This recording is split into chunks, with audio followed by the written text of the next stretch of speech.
O processo foi todo atropelado, em primeiro lugar. Atropelado tanto pela forma como é conduzido, em termos de tempo, de prazo. Né? Nós temos um processo aí que está tramitando de uma rapidez incrível. Eu acho que o próprio TRF4, que julga os processos da Lava Jato, tem julgado em média o dobro do tempo, tem levado em média o dobro do tempo para julgar os processos, nas mesmas condições do processo do ex-presidente Lula. Também é interessante notar que a composição do tribunal é formada por um relator, que é o Gebran Neto, padrinho do filho de Moro, por um presidente da turma, que é o Leandro Poulsen, e pelo Luiz Valls, né, que são 3 membros na turma, a turma que julga processos penais, é uma turma que julga processos criminais. E a gente observa que a ligação pessoal, a intimidade dos jogadores com o juiz da primeira instância tem colocado dúvidas também sobre a lisura, sobre a imparcialidade da turma quanto do julgamento do processo. Já na primeira instância, a parcialidade de Moro é patente, é visível, né? Todo mundo observa que ele vem tomando medidas que são de caráter persecutório, são de caráter seletivo. E também, na turma, a gente vê pela forma como tem se comportado na imprensa, tanto alguns dos julgadores quanto o próprio presidente do TRF4, que não julga esse processo, mas é o presidente do tribunal que é responsável por julgar algum pedido liminar em caráter urgente nesse processo. Em algum momento vai acontecer isso. Então, a gente observa também que o processo ele tem algumas particularidades. Por exemplo, comentava com você antes, sobre a forma como foi produzida a prova. A prova do processo que sustenta a sentença, que fundamenta a sentença, é uma delação informal, ou seja, é uma delação no sentido de que um dos corréus, que é o Léo Pinheiro, no mesmo processo, ele é réu junto com Lula, no mesmo processo, era o dono da OAS, ele, em vários momentos anteriores, disse que não tinha nada a ver com Lula. E no último depoimento que ele prestou diante de Moro, num depoimento como réu, portanto, com a possibilidade de dizer o que quiser, inclusive mentir, ele fala que Lula teria recebido o apartamento como vantagem. Né? Ele não usa a palavra teria recebido. O apartamento teria sido reservado no distante ano de 2009. O que a gente observa aí? Que Léo Pinheiro falou com a condição de réu, ou seja, com a possibilidade de mentir. Se você é testemunha, você não pode mentir. Ele não era testemunha.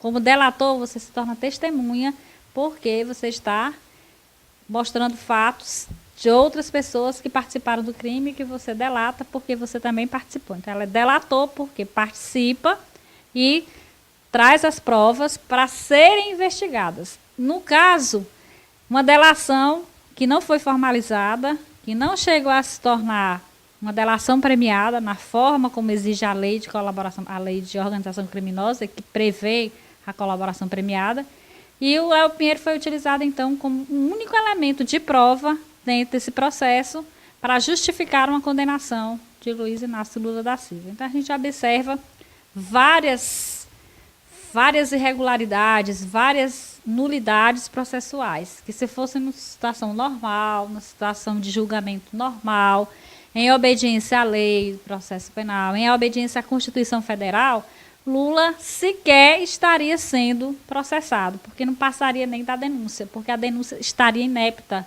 por falta de provas. Então, 4 possibilidades, são 4 cenários possíveis. O primeiro cenário é o de adiamento do julgamento no primeiro dia, que é dia 24. E eles, inclusive, colocaram o processo para ser apenas, exclusivamente, o de Lula vai ser julgado no dia 24. Então, o dia todo só nesse processo. E começa às 8h30 da manhã. A primeira possibilidade é um dos juízes pedir vista do processo. Uma vez que peça vista, o julgamento é adiado. E aí, enquanto durar o pedido de vista, o processo continua lá sem tramitação, parado. Hoje em dia não é possível ficar muito tempo com o processo com pedido de vistas sem devolver para julgamento. Existe um prazo estabelecido, acredito que ano passado, o ano de 2016, foi feita uma alteração nesse sentido.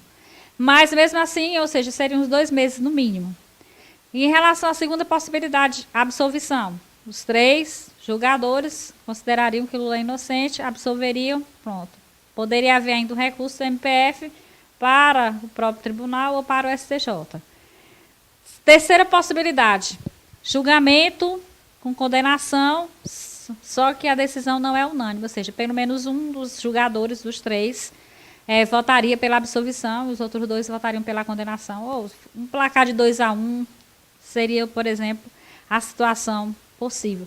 Nesse caso, quando não há decisão unânime, quando a decisão não é unânime, a possibilidade de 2 recursos para o próprio tribunal, embargos infringentes e embargos declaratórios, o que também significa mais tempo processual e mais tempo também no calendário eleitoral. A quarta possibilidade, que é a condenação com julgamento unânime, ou seja, todos os 3 julgariam contra Lula, condenariam Lula, seriam todos os 3 pela condenação, restaria para o tribunal um recurso, embargo de declaração inicial, para o próprio tribunal e, posteriormente, haveria ainda a possibilidade de recurso dessa decisão para o STJ, mas aí já poderia iniciar a execução da pena, que é a prisão, né? Que é o que muita gente erroneamente espera que aconteça no dia 24. Só que dia 24 não tem a menor condição de prender Lula no dia 24. O tribunal não prende.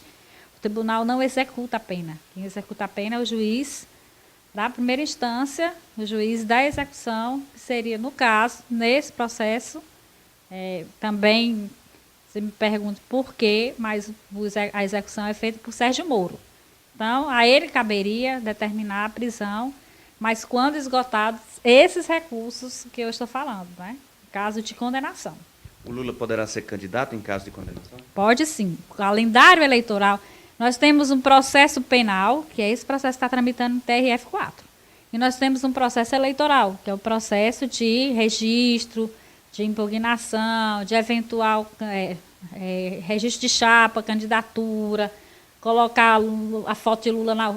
Tudo isso aí não é imediatamente afetado por uma decisão do TRF4, porque a decisão ela não transita em julgado.